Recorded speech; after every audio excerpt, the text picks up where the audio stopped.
नमस्कार। Legal observer में आपका स्वागत है। मैं हूं मनोज रस्तोगी।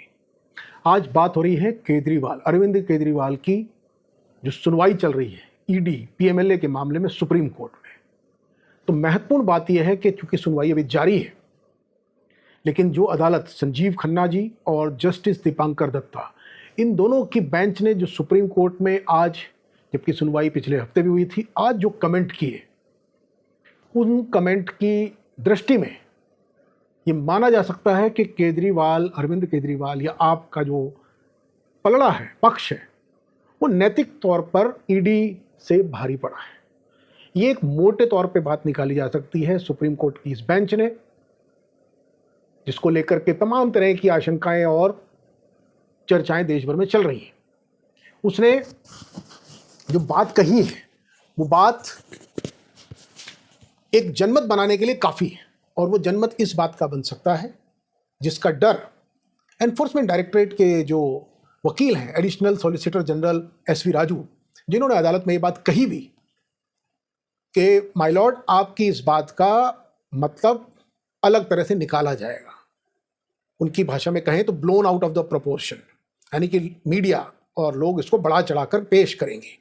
क्योंकि अदालत ने कहा, जब ईडी जो अभिषेक मनु सिंघवी की दलीलें थी इस पूरे मामले में, दमदार दलीलें, जैसा उन्होंने पहले, जब ये मामला उन्हें हाई कोर्ट में जाने के लिए कहा गया था कि आप पहले हाई कोर्ट जाइए, तब भी उन्होंने कहा था कि मेरे पास ऐसे तर्क हैं जिससे बेंच की आत्मा हिल जाएगी। ये उनके तब के कमेंट थे।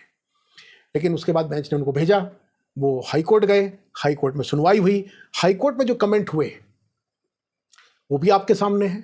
एक पूरा माहौल बना, तमाम मीडिया चैनल, तमाम जितने लोग अरविंद केजरीवाल की राजनीति या अरविंद केजरीवाल के विरोधी हैं या यूं कहिए कि भारतीय जनता पार्टी के समर्थक हैं, उन सब ने उसको एक पूरे नैरेटिव के बनाने के लिए इस्तेमाल किया। इन दिनों नैरेटिव एक ऐसा बड़ा प्रचलन वाला शब्द हो गया है कि हर चीज़ में narrative, ecosystem, propaganda, Modi media, गोदी मीडिया, ये बड़ा फैशन में आप परिचित ही हैं। हाँ, ये स्पष्ट मैं कर दूँ, अगर आप इस वीडियो को इसलिए देख रहे हैं कि इसमें आपको कोई सनसनीखेज सुर्खियाँ, रोमांच बढ़ाने वाली जो टिप्पणियाँ होती हैं, जो प्रोपेगेंडा है, तो वो इसमें नहीं है। उसके लिए आप इंटरनेट पे तमाम सारे वीडियो पड़े हैं, WWF टाइप के, नूरा कुश्ती टाइप के, और चीखने चिल्लाने के और जानबूझकर बनाई हुई सुर्खियाँ देख सकते हैं आप। ये वीडियो उन लोगों के लिए है जिन्हें इस बात में दिलचस्पी है कि देश का कानून, इंसाफ और जो पूरी न्याय व्यवस्था है, ओवरऑल जो हमारी लोकतांत्रिक व्यवस्था है, जिस पर इन दिनों खासी डिबेट चल रही है, एग्जीक्यूटिव, लेजिस्लेचर और जुडिशरी और फिर मीडिया, जिसका प्रतिनिधि मैं हूँ, उसके बीच जो रस्साकशी चल रही है और एक घर्षण, एक रेजिस्टेंस दिखाई दे रहा है, उसकी बारीकियां यदि आप समझना चाहते हैं, जिसका एक उदाहरण ये जो ED, enforcement directorate, PMLA, prevention of money laundering act, और यूएपीए, ठीक है, अनलॉफुल एक्टिविटी प्रिवेंशन एक्ट, और जीएसटी भी उसमें शामिल हो गया है। तो उसका जो इस्तेमाल कैसे किया जा रहा है, क्या जिन मकसदों के लिए ये, जिन ऑब्जेक्टिव के लिए ये कानून बना था, क्या हमारी एजेंसियां, जिनके ऊपर ये जिम्मेदारी है इन कानूनों के अनुपालन की, और अगर जब कानून टूटते हैं या अपराध होते हैं या ब्रीच होते हैं, तो जो उनकी जांच करती हैं, वो जांच एजेंसियां जो इन दिनों हथियार बन गई हैं या जिन पर आरोप है, उनकी इंडिपेंडेंस को लेके, उनकी इंटीग्रिटी को लेके, उनकी इम्पार्शलिटी को, निष्पक्षता को लेके, या कॉम्पिटेंस को लेके, समझ को लेकर, तो फिर ये वीडियो आप जरूर देखिए आखिर तक, क्योंकि ये बहुत महत्वपूर्ण बात है। मोटे तौर पे अभी तो सुनवाई जारी है, मामला ट्यूसडे तक टल गया, लेकिन अदालत का ये कमेंट, सुप्रीम अदालत का जस्टिस संजीव खन्ना और दीपांकर दत्ता की बेंच का ये कमेंट, 2 घंटे की आज की सुनवाई जब उन्होंने अभिषेक मनु सिंघवी की सुनी, उसके बाद ये कमेंट कि हम अरविंद केजरीवाल की जमानत के ऊपर विचार करने के लिए तैयार हैं एज ए इंटरिम रिलीफ, क्योंकि ये जो पूरा मामला है कि उनकी गिरफ्तारी वैध है अवैध है, उसी को चुनौती दी है। ये बड़े मुद्दे हैं, उसमें समय लग जाएगा। तो अदालत ने इस बात को समझा, जिस बात को हाई कोर्ट ने खारिज कर दिया था कि राजनीति से इसका कोई लेना देना नहीं है। कोर्ट जो है, ये तो मामला डिपार्टमेंट, एजेंसी और अब एक्यूज के बीच है, कोर्ट का इससे क्या मतलब। कोर्ट उस बात को सुप्रीम कोर्ट ने कहा नहीं, लेकिन उनकी टिप्पणियों से वो सारी बातें असल में जो हाई कोर्ट ने अपने कमेंट में की थी उनमें से शायद 5-7% बातें भी सुप्रीम कोर्ट की कमेंट में नहीं आई। पिछले हफ्ते भी इस पर सुनवाई हुई थी, 2 दिन लगातार हुई थी, 1-1 घंटे, समय कम पड़ा। आज 2 घंटे सुनवाई हुई और उसके बाद बेंच ने कहा कि हम ट्यूसडे को इस मामले को सुनेंगे। संघवी जी ने कहा कि आप सोमवार को सुनिए, तो उन्होंने कहा नहीं, हम ट्यूसडे को सुनेंगे। लेकिन ईडी से उन्होंने 5 सवाल मांगे थे, 5 सवालों के जवाब मांगे थे। आज कुछ के जवाब ईडी दे पाया, लेकिन मोटे तौर पे कहा जा सकता है कि उसमें छेद थे ईडी की दलीलों में। ईडी ने जो अपना मामला पेश किया वो उतना दमदार प्रथम दृष्टया सुप्रीम कोर्ट की इस बेंच को नहीं लगा, तभी उन्हें ये कहना पड़ा। और ये वार्तालाप रिकॉर्ड पे है, जहां एनफोर्समेंट डायरेक्टरेट के जो वकील हैं राजू साहब, एसवी राजू, एडिशनल सॉलिसिटर, उस दिन आप देखते उनको हाई कोर्ट में, जब हाई कोर्ट ने खारिज किया था ये मामला और कमेंट किए थे, तब आप देखते वो जो मीडिया चैनलों से बात कर रहे थे, उनकी बॉडी लैंग्वेज उनका। और आज जो कोर्ट में वो इत्तेफाक से, चूंकि इसकी लाइव टेलीकास्ट नहीं हो रही है, ये जो बातचीत हो रही है, ये सिर्फ उन रिपोर्टर्स को जो सुप्रीम कोर्ट में होते हैं उनके जरिए भी पता चलता है। तो अगर ये सुनवाई भी लाइव होती तो देश खुद ही फैसला ले सकता था। और अगर ये लाइव हो जाए तो आप यकीन मानिए 20-25% जो शक के, शुबहे के, संदेह के, आशंका के बादल इर्द गिर्द है ना, वो वैसे भी छट जाएंगे, क्योंकि तब पूरा देश देखेगा, समझेगा। तो हमारी तो दरख्वास्त यही है चंद्रचूड़ साहब से कि इसको भी कर दीजिए आप लाइव। वापिस आते हैं केजरीवाल साहब के इस महत्वपूर्ण सुनवाई के मुद्दे पर। तो ईडी के जो वकील हैं एसवी राजू जी ने, उन्होंने क्या कहा? उन्होंने कहा कि साहब आप पहले हमारी बात जरूर सुन लीजिएगा, हमें मौका जरूर दीजिएगा। तो उनकी बेल देने की जो बात सुप्रीम कोर्ट ने कहा, सुप्रीम कोर्ट ने पूछा कि कब है चुनाव दिल्ली में, तो बताया गया उनको कि 23 मई को चुनाव है, 48 घंटे पहले उसमें रुक जाता है चुनाव प्रचार। तो ले दे के अब ट्यूसडे का मतलब हो गया 6-7 तारीख। तो अब अगर 6-7 तारीख को जो अदालत ने संकेत साफ साफ दिए हैं कि हम इस पर विचार करेंगे, इसलिए क्योंकि इलेक्शन सिर पे है और इलेक्शंस को ध्यान में रखते हुए केजरीवाल साहब की इंटरिम जमानत या इंटरिम रिलीफ देने का उनको अदालत उस पर विचार करेगी, उसको सुनेगी, इसीलिए सुनेगी। तो क्योंकि बड़े मुद्दे हैं, उसमें समय लगेगा, उन्होंने ईडी को भी कहा आप तैयार कराइए। अब मैं तफसील से आपको समझाता हूँ, क्योंकि ये छोटा मामला नहीं है, इसको समझना पड़ेगा। तो धैर्य से समझिए अगर आपकी रुचि है इस मामले में समझने की। बाकी अदरवाइज आप दूसरी वीडियो देखिए जिसमें चल रहा हो मोदी, राहुल, ये हो गया, वो हो गया, क्रिकेट तमाम है। तो बेंच को ये क्यों कहना पड़ा? सारा तो मामला है उनके पास, सुन ही रहे हैं शुरू से अब तक। तो दरअसल ये जो पूरा खेल है जिसके अंदर ईडी के जो वकील हैं उन पर ये दारोमदार है, वो भी समझते हैं कि मीडिया परसेप्शन, पूरा परसेप्शन बनेगा इस वक्त। जो दलीलें दे करके गिरफ्तार किया गया, पूरा केस बनाया गया, उस समय सुप्रीम अदालत से यदि रिलीफ मिलता है केजरीवाल को, क्योंकि पेंट कर दिया गया है, हाई कोर्ट के मामले में पेंट कर दिया गया है कि नहीं ये तो दोषी हैं, सारे सबूत हैं, अकाट्य सबूत हैं, मनी ट्रेल है, ये बोला गया था हाई कोर्ट के कमेंट में। गोवा में पैसा गया, जो अंगड़िये होते हैं उनके बयान हैं, बेनिफिशरीज के बयान हैं, पैसे जिन्होंने लिए, गोवा चुनाव में पैसा गया, ये सब बहुत बड़ी मात्रा में पर्याप्त सबूत हैं उनकी गिरफ्तारी के। उन्होंने अपने सम्मन नहीं तामील किए, सम्मन पे उनको बुलाया गया 8-9 बार, वो नहीं आए, ये सारी बातें आई। और उसको सारे मीडिया चैनल के जो हमारे एंकर हैं, जिनका ज्ञान मेरा तो खैर उनसे भी कम है, मैं तो पढ़ पढ़ के आपको समझाने की कोशिश कर रहा हूँ, लेकिन वो जो सारे लोग तो सब एक्सपर्ट बन गए, आर्टिकल 19 के, सेक्शन 50 के, पीएमएलए के, ईडी के, सब रातों रात एक्सपर्ट बन गए। तो ये बहुत जरूरी है समझना। केस क्या है, मामला क्या है? मामला है, आप इस पूरी कहानी में समझने की कोशिश कीजिए, मैं थोड़ा कोशिश कर रहा हूँ आपको आसानी से समझाने का। इसमें जो किरदार है कविता राव, अरविंद केजरीवाल, मनीष सिसोदिया और उनकी पार्टी के तमाम, सत्येंद्र जैन और दूसरे संजय सिंह और दूसरे तमाम नेता। कुछ अंदर चले गए हैं, कुछ की तैयारी है, कुछ पर आरोप है। तो एक तो ये है। दूसरा आप यानी पार्टी, आम आदमी पार्टी, ईडी और सीबीआई और पुलिस, ये डिपार्टमेंट जो एजेंसियां हैं, सरकार, केंद्र सरकार, दिल्ली सरकार। दिल्ली सरकार के 2 हिस्से हैं, एक जो दिल्ली की निर्वाचित सरकार है, एक जो लेफ्टिनेंट गवर्नर, जो कि केंद्र सरकार के आप है तो संवैधानिक पद, पर चूंकि उनको ताकत केंद्र सरकार से मिलती है और उनके ऊपर ये आरोप है वो लगातार केंद्र सरकार के निर्देशों के तहत या अपने एजेंडा के तहत उनकी और दिल्ली सरकार की, निर्वाचित सरकार की लगातार बनी हुई है, जो पूरे देश में हर लगभग भाजपा शासित राज्य में यही स्थिति है। कहीं का गवर्नर हो, कहीं का गवर्नर, ताजा मामला बंगाल का है, वहां के गवर्नर के ऊपर भी अभी आरोप लग गया है, तो वहां भी चल रहा है, मतलब हर राज्य में, केरल, पंजाब, कहीं का भी उठा लीजिए। तो ये किरदार है, स्टेक होल्डर्स है। अब मामला क्या है? मामला है दिल्ली की लिक्वर पॉलिसी का, कि लिक्वर पॉलिसी बदल दी, उसके लिए 100 करोड़ रुपए की रिश्वत मिली। पैसे किसने दिए? वो दिए अजंता फार्मा के मंगूटा रेड्डी, शरद रेड्डी। उन्होंने किसके कहने पे दिए? South lobby. उसमें कौन है? कविता राव और कुछ और लोग। ठीक है, मिले किसको? आपको, आप यानी आम आदमी पार्टी को।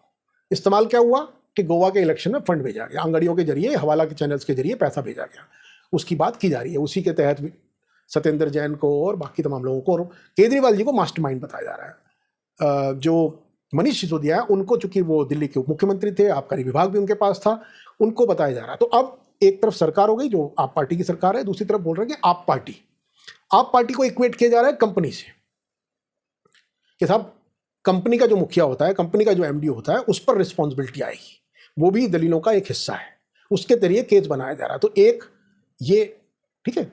अब प्रोसीड ऑफ क्राइम वो बरामद नहीं हुई, लेकिन क्राइम हुआ। क्राइम क्या हुआ कि साहब रिश्वत ली और उसका इस्तेमाल गोवा के इलेक्शन में हुआ। ये मोटा मामला है, और उसमें मास्टरमाइंड थे अरविंद केजरीवाल। अगर मुख्यमंत्री के तौर पर नहीं थे या नहीं थे, वो तो अभी साबित होगा, उसको करना पड़ेगा एजेंसी को। तो साहब वो आप पार्टी के संयोजक थे, ठीक है। आप पार्टी को कंपनी के तौर पर देखा जा रहा है। उस पर भी बहस है कि क्या एक राजनीतिक पार्टी जो जनप्रतिनिधित्व कानून के आधार पर पंजीकृत हो, सोसाइटी के तौर पे या एसोसिएशन के तौर पे, जो भी उसकी कानूनी परिभाषा है, क्या उस पर लागू होगी? तो उसकी भी आज उठी बात, ये पूरे बहस के दायरे में। फिर आरोपी हैं आप ये या गवाह हैं? आपको सम्मन भेजे गए, जांच एजेंसी ने बुलाया, जिस जांच एजेंसी ने भेजे वो है एनफोर्समेंट डायरेक्टरेट। तो जो कानून है वो ये कहता है प्रेडिकेट या शेड्यूल्ड ऑफेंस। अब ये क्या हुआ?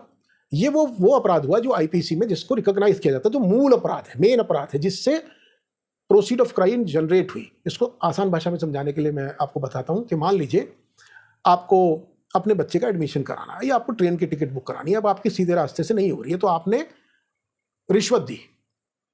एज्यूम करते हैं कि आपने रिश्वत दी कि भाई मेरे बच्चे का एडमिशन करा दो या मेरी ट्रेन की टिकट बुक करा दो।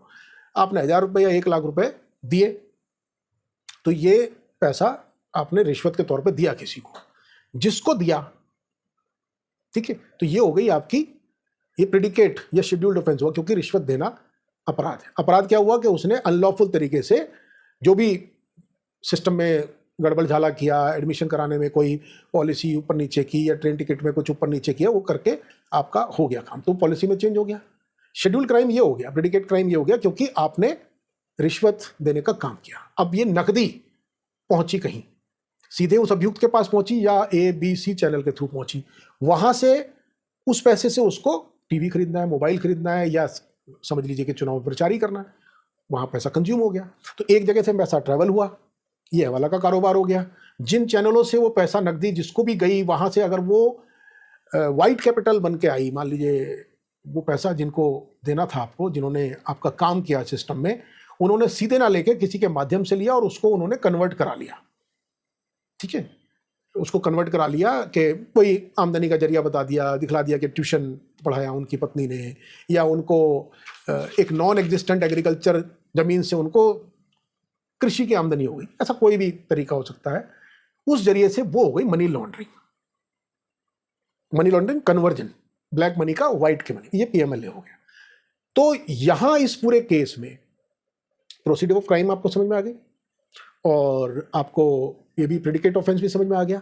अब जो जब्ती, कॉन्स्फिकेशन की बात हो रही है, अटैचमेंट की बात हो रही है, प्रोसीड ऑफ क्राइम, तो वो तब होता कि या तो वो नकदी बरामद हो जाए, जो पैसा 1000 रुपये 1 लाख रुपए दिया गया, वो चैनल से घूम के पहुंचा और उनकी ड्रॉर से, घर से, बहुत बार हम देखते हैं ना ऐसे वीडियो के, पकड़ा जाता है। अभी कुछ दिन पहले ही था कि GST के एडिशनल कमिश्नर को पकड़ रहे थे, उनकी ड्रॉर से ही पैसा निकल गया, रंगे हाथों पकड़े गए। या अक्सर हम पढ़ते हैं, देखते हैं कि ED ने बरामदगी की 40 करोड़ 50 करोड़।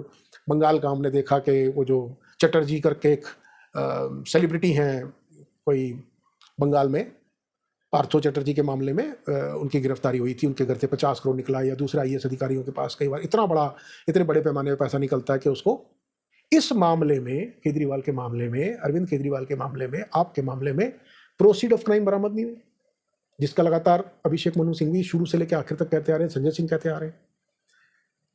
जो अटैचमेंट हुई है वो सारे जो लोग हैं उनके घरों की, उनकी दूसरी प्रॉपर्टी की, जिसको वो दावा करते हैं कि उन्होंने अपनी मीडिया के दौरान जो नौकरी करते थे मनीष सिसोदिया जब जीटीवी में काम करते थे, उस पैसे से, उस कमाई से उन्होंने कुछ फ्लैट या घर वगैरह लिया, उसको अटैच कर दिया। तो यही चीज लगातार अभिषेक मनु सिंघवी कहते आ रहे हैं, और अभी भी ये जो पूरी सुनवाई हुई इसके दौरान उन्होंने इन्हीं सब बातों का हवाला दिया। और जो 3 फैसले, एक जिसको विजय मदन लाल चौधरी के तौर पे जाना जा रहा है, सुप्रीम कोर्ट का एक केस है, पंकज बंसल का एक केस है, जिसमें पीएमएलए के जो प्रावधान है, ईडी के जो प्रावधान है, जिसके तहत असीमित अधिकार मिले हैं गिरफ्तारी के, कब गिरफ्तारी की जा सकती है, कब नहीं की जा सकती है, अपने अधिकारों का ईडी कई बार अतिक्रमण करती है, उस पर जो सुप्रीम कोर्ट के फैसले हैं उनका जिक्र किया जा रहा है, क्योंकि उनमें भी विरोधाभास है। और बड़े बड़े कानून के दिग्गज कपिल सिब्बल जी, दुष्यंत दवे जी, अरोरा जी, प्रशांत भूषण जी और बहुत और बड़े दिग्गज पूर्व जजों के, मदन लोकुर जी को सुन लीजिए आप, और दूसरे लोगों को सुन लीजिए, बड़े सारे नाम हैं, तमाम आर्टिकल हैं जिनके अंदर ही इन प्रावधानों को लेकर के अलग अलग राय है, एक राय नहीं। एक पूरा तबका जो ये कह रहा है कि ये कानून लिबर्टी का जो कॉन्सेप्ट है न्याय में, उसको वायलेट करता है, पूरी तरह से खारिज कर देता है कि आप आंखें बांध कर कह रहे हैं कि लड़िए। जो अभियुक्त है, जिसको आप गिरफ्तार कर रहे हैं, उसकी आंखों पे तो पट्टी बंधी है और आप लोग उसको देख करके मुक्केबाजी कर रहे हैं, और वो अंदाजे से कर रहा है, उसे पता ही नहीं है कि कौन सा मुक्का कहां से लगेगा।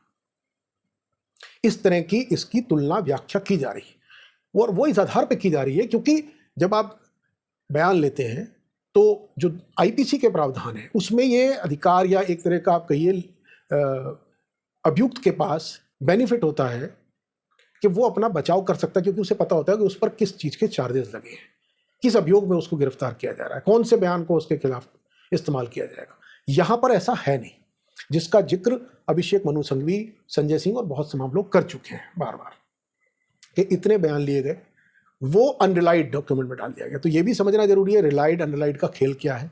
ये भी समझना जरूरी है कि मामला ये है कि एक बार आप गिरफ्तार कर लो, फिर उसको खांचे में डाल दिया जाएगा, ईडी के नहीं तो इसके नहीं तो उसके नहीं तो उसके, किसी ना किसी प्रावधान में डाल देंगे। अब ये संयोजक वाली बात आ गई है कि भाई वो आप पार्टी के संयोजक हैं, इस नाते रिस्पॉन्सिबिलिटी उनकी बनती है। कोई भी भ्रष्टाचार हुआ तो चूंकि कन्वीनियर वो थे, इसलिए वो मास्टरमाइंड थे, उनकी जानकारी में उन्होंने ही बल्कि पूरी ये सब चीज की, क्योंकि उनको धन पैदा करना था अपनी पार्टी के विस्तार के लिए। इसलिए उन्होंने मंगूटा रेड्डी जिनसे वो मिले, शरद रेड्डी और कविता राव ने कहा पैसे दे दो, उसे पैसे दिए, और उसकी वजह से फिर मनीष सिसोदिया जो कि मुख्यमंत्री थे, आबकारी मंत्री थे, उन्होंने वो पॉलिसी बनाई, उससे स्टेट का नुकसान हो गया। जो भी तथाकथित नुकसान की बात कर रहे हैं, तो साहब चीफ सेक्रेटरी साहब ने बोला ये तो राज्य का नुकसान हो गया, उन्होंने ईडी उसको बताया एलजी साहब को, उन्होंने मुकदमा दर्ज करा दिया और वहां से कहानी चल पड़ी। अब मनु सिंघवी साहब कह रहे हैं कि साहब ये मामला तो तब से चल रहा है, 1.5 साल 2 साल से, 23 में जुलाई में ही इस मामले की जांच हो गई थी, तब से लेके अब तक आप क्यों चुप थे?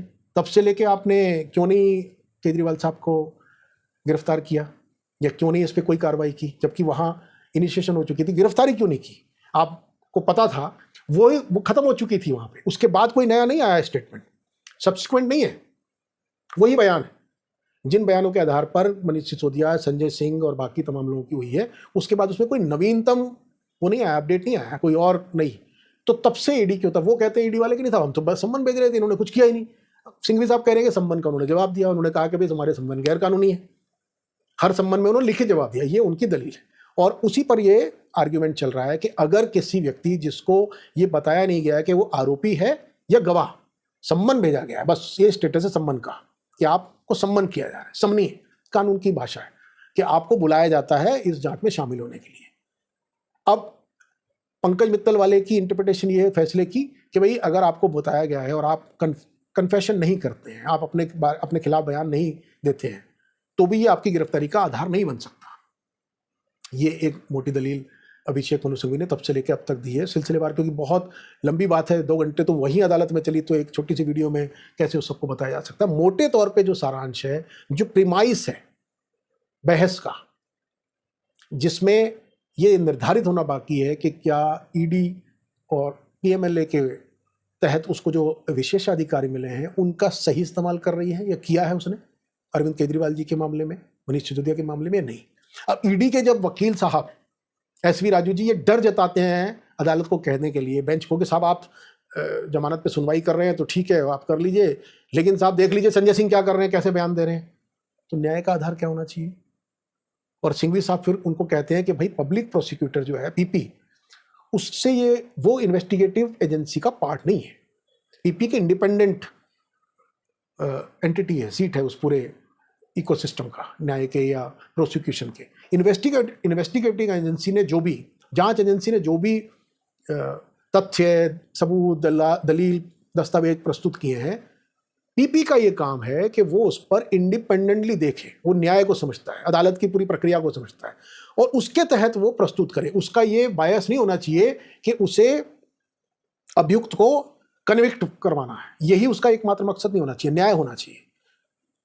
तो मसला ये नहीं है कि अगर अदालत कुछ कर रही है या कहेगी तो उसका इंप्रेशन क्या बनेगा, मैसेज समाज में क्या जाएगा। इस अकेले बयान से ये काफी है कि ईडी के वकील साहब पर क्या दबाव है, उनका मैंडेट क्या है, ये आप समझ रहे हैं। अब अगर अदालत जमानत दे देती है तो इसका राजनीतिक मकसद तो ये निकलेगा, मतलब तो ये निकलेगा कि देखिए साहब पूरा केस गलत था, तो न्याय तो छोटा हो गया। न्याय की जो अपनी अवधारणा होनी चाहिए वो तो कॉम्प्रोमाइज हो गई, तो डाइल्यूट हो गई। ये तो पूरा राजनीतिक कंटेक्स्ट में, राजनीतिक परिप्रेक्ष्य में ही देखा जा रहा है ना।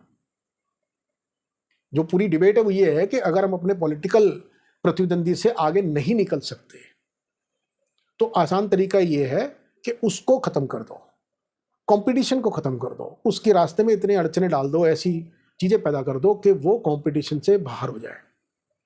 ये है ना पूरी उनकी दलील है कि साहब हमारे इलेक्शन सिर पे थे, इलेक्शन से मेरे क्लाइंट को बाहर रखने के लिए ये पूरा मामला बनाया गया ईडी के जरिए। उनकी टाइमिंग ऑफ अरेस्ट, जिस पे पूछा बेंच ने कि भाई क्या जरूरी था और क्या क्या, बेंच ने पूछी है सारी बातें कि क्या क्या आधार है आपके पास, क्या क्या दस्तावेज हैं आपके पास। तो वो बहुत ही जिसको कहना चाहिए माइक्रो लेवल के कानूनी शब्द हैं, परिभाषाएं हैं, जिनको आसान या इस तरीके से डिकोड करके इतने बड़े बड़े दिग्गज वकील नहीं कर पा रहे। मैं तो मीडिया का आदमी हूँ तो मेरी तो आप समझ ही सकते हैं कि इसमें एक लिमिटेशन है। तो जो बड़ी बात थी वो हमने आपको इस वीडियो में समझाने की कोशिश की। अब ये बहस अभी जारी है और इतना आपको बताया जा सकता है पक्के तौर पे कि केजरीवाल साहब को जमानत मिलने के, इंटरिम रिलीफ मिलने के पूरे आसार दिखाई दे रहे हैं। और ये जस्टिस संजीव खन्ना और दीपांकर दत्ता की सुप्रीम कोर्ट की बेंच से आ रहा है। जो सवाल पूछे गए हैं, ईडी को जो इशारा उन्होंने दिया है, याद कीजिए संजय सिंह के मामले में भी किस तरह से अदालत ने बातें कही थी, तो उससे आप अंदाजा लगा सकते हैं। और जो एसवी राजू साहब का जो रिस्पॉन्स रहा, जो रिपोर्ट किया जा सकता है, उससे उनका जो प्रेशर है, उन पे जो उनकी जो बेचैनी है वो भी समझ में आती है। तो ये तो मोटी बात हो गई। बाकी ट्यूसडे को अब इस मामले की सुनवाई आगे जाएगी। बेंच ने जिस तरह की बात कही है उससे लगता है, तो समझना ये है दूसरा महत्वपूर्ण पक्ष कि क्या सिर्फ इस पूरे उसमें जो राजा और वजीर हैं वही इंपॉर्टेंट, प्यादों की कोई, उनके ना अधिकारों की कोई बात हो सकती है, ना उनके प्रति कोई चिंता है। केवल केजरीवाल ही इसमें नहीं है, मनीष सिसोदिया नहीं है, इसमें बहुत सारे और दूसरे लोग हैं, गुमनाम लोग हैं जिनके नाम लोग नहीं जानते हैं। एक आध नाम लोगों ने जरूर सुने हैं, विजय नायर, विभव वगैरह, लेकिन कितने सारे और लोग हैं, उनका क्या? उनके कानूनी अधिकार नहीं है। ये लोग तो सक्षम है किन्हीं भी कारणों से, चाहे तो वो जो ये समय है उसकी वजह से आज उन्हें अभिषेक मनु सिंघवी जैसे वकील मुहैया हैं, क्योंकि ये मामला देश की राजनीति के लिए बहुत महत्वपूर्ण हो गया है। लोकतंत्र को लेकर, डिक्टेटरशिप को लेकर, चुनाव में जो हथकंडे जो चल रहे हैं, जिनका हम देख चुके हैं झलक सूरत में, चंडीगढ़ में, इंदौर में, अरुणाचल में और बहुत सारी जगह, खजुराहो में। तो उस संदर्भ में ये चूंकि महत्वपूर्ण हो गया है, लेकिन अदालतों में तो न्याय इस आधार पर नहीं होना चाहिए ना। और हमारे ट्रायल कोर्ट की क्या भूमिका है? फिर तो खुला खेल फरुखाबादी चल रहा है ना, कि ट्रायल कोर्ट ने कहा भैया आगे जाओ, हमें कुछ नहीं करना, या जो भी हमारे ऊपर वाले कह रहे हम कर देंगे। और हाई कोर्ट भी लगभग, तो सुप्रीम कोर्ट में ही आके फैसला होगा, वहीं आके व्याख्या होगी।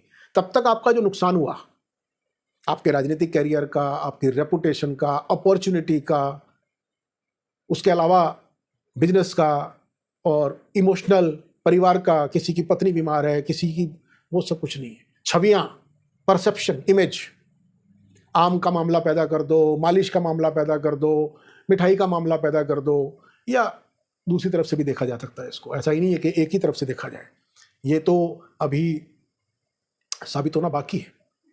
लेकिन एक तरफ जब हम देखते हैं सुप्रीम कोर्ट को कि एक किसी निरीह 14 साल की बच्ची जिसके साथ गलत हुआ, वो गर्भवती हो गई, 32-30 हफ्तों का गर्भ ठहर गया, उसके मामले के लिए सुप्रीम कोर्ट प्रोटोकॉल तोड़ के समय की परवाह न करते हुए शाम को स्पेशल बेंच बनाता है। हाई कोर्ट न्याय देने में असफल रहता है। हाई कोर्ट कहता है नहीं, हम नहीं करेंगे, जो बना हुआ रूल है वही माना जाएगा, गर्भपात की इजाज़त नहीं है, क्योंकि उस बच्ची के साथ यौन दुराचार हुआ था और वो 14 साल की बच्ची, आप समझ सकते हैं। तो अगर वो बच्चा पैदा होता तो क्या उसके कॉम्प्लिकेशन बनते। सुप्रीम कोर्ट में जब ये मामला आता है तो सुप्रीम कोर्ट उसको मानता है कि हाई कोर्ट ने ठीक नहीं किया, कि हाई कोर्ट का फैसला अनुकूल नहीं था न्याय के सिद्धांत के, और वो इजाज़त देता है। ऑफ कोर्स उसके लिए वो मेडिकल बोर्ड से एग्जामिनेशन कराते हैं, उन दोनों विकल्पों पर विचार करते हैं और अंततः फैसला लेते हैं। तो जब ऐसी घटनाएं होती हैं तो न्याय के प्रति यकीन, आस्था सब बनता है। लेकिन ये बात बाकी मामलों में भी तो होनी चाहिए ना, क्योंकि जब राजा वजीर का शिकार करने के लिए जो प्यादे इस्तेमाल हुए हैं वो मेरे आपके जैसे लोग हैं ना, उनके बारे में क्या?